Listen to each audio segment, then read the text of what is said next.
നമസ്കാരം. ഫുക്രിയിലേക്ക് സ്വാഗതം. ചില കണക്കുകൾ ലോകകപ്പിൻ്റെ ഒന്നാം റൗണ്ട് കഴിഞ്ഞിരിക്കുന്നു. ഗോളുകളുമായി ബന്ധപ്പെട്ട ചില കണക്കുകൾ പറയാമെന്ന് കരുതിയിട്ടാണ് ഈ വീഡിയോ ചെയ്യുന്നത്. ഈ ഒന്നാം റൗണ്ടിൽ മൊത്തം 72 മത്സരങ്ങളാണ് ഉണ്ടായിരുന്നത്. അതിൽ 215 ഗോളുകളാണ് സ്കോർ ചെയ്തത്. അതൊരു റെക്കോർഡാണ്. നേരത്തെ ഒന്നാം റൗണ്ട് മത്സരങ്ങളിൽ ഏറ്റവും കൂടുതൽ ഗോൾ അടിച്ചിരുന്നത് 2014 ബ്രസീലിൽ നടന്ന ലോകകപ്പിലായിരുന്നു. അന്ന് 48 മത്സരങ്ങളിൽ നിന്ന് 136 ഗോളാണ് അടിച്ചിരുന്നത്. എന്നാൽ ഇത്തവണ 45 മത്സരം കഴിഞ്ഞപ്പോൾ തന്നെ ആ റെക്കോർഡ് തകർത്തിരുന്നു. എന്നിട്ടിപ്പോൾ ഒടുവിൽ 72 മത്സരങ്ങളിൽ നിന്ന് 215 വന്ന് നിൽക്കുന്നത്.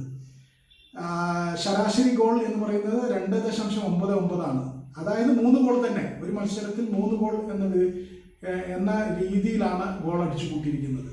ഇത്തവണ 72 മത്സരങ്ങൾ ഉണ്ടാവാൻ പ്രധാന കാരണം 48 ടീമുകൾ ഈ ലോകകപ്പിൽ പങ്കെടുക്കുന്നു എന്നതാണ് കാരണം. ഇത്രയധികം ടീമുകൾ ഉള്ളതുകൊണ്ടാണ് മത്സരങ്ങളും എണ്ണം കൂടിയത്.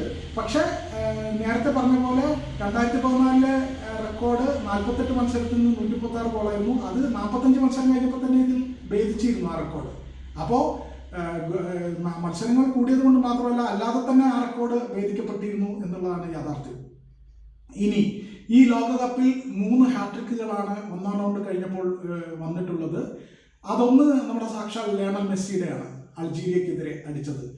മറ്റൊന്ന് ജോനാഥൻ ഡേവിഡ് ആണ്, കാനഡയുടെ ജോനാഥൻ ഡേവിഡ് ഖത്തറിനെതിരായ മത്സരത്തിലാണ് ഹാട്രിക് അടിച്ചത്. വേറൊന്ന് ഉസ്മാൻ ഡെംബലെ. നമുക്കറിയാം, ഉസ്മാൻ ഡെംബലെ കഴിഞ്ഞ ദിവസം നോർവേക്കെതിരെയാണ് ഹാട്രിക് അടിച്ചത്. അങ്ങനെ 3 പേരാണ് ഹാട്രിക് അടിച്ചത്. ഇപ്പോൾ ഈ ലോകകപ്പിൽ ഏറ്റവും കൂടുതൽ ഗോൾ അടിച്ചു നിൽക്കുന്നത് മെസ്സിയാണ്. 6 ഗോളാണ് അദ്ദേഹം അടിച്ചിട്ടുള്ളത്.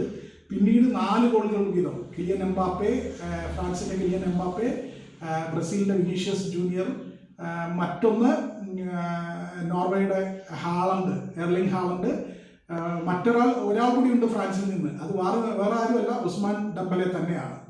അങ്ങനെ 4 ഗോളുകൾ അടിച്ചത് ഇവരൊക്കെയാണ്. അപ്പൊ ഇത്തരത്തിൽ ഗോളുകളുടെ കാര്യത്തിൽ വല്ലാത്തൊരു വ്യത്യാസം വന്നിട്ടുള്ള ഒരു ലോകകപ്പാണ്.